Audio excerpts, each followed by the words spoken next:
Ang sagot ko po sa katanungan niyo, sir, ay edukasyon kasi ito lang po ang susi sa kanilang tagumpay at kaunlaran. Ang sagot ko sa mga katanungan doon sa video ay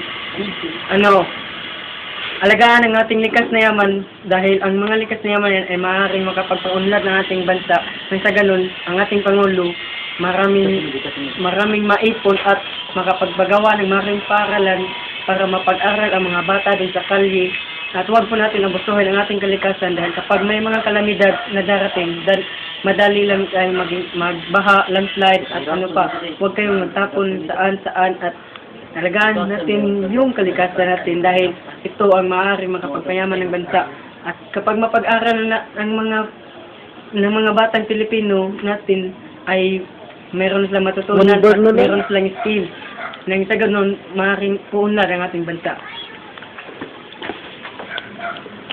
Ang opinion ko po, sir, doon sa video, ang edukasyon talaga ang pinakamalakas na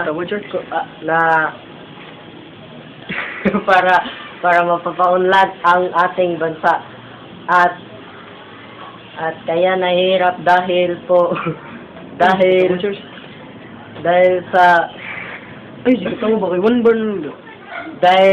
kapos po tayo sa pangangailangan ng mga tao.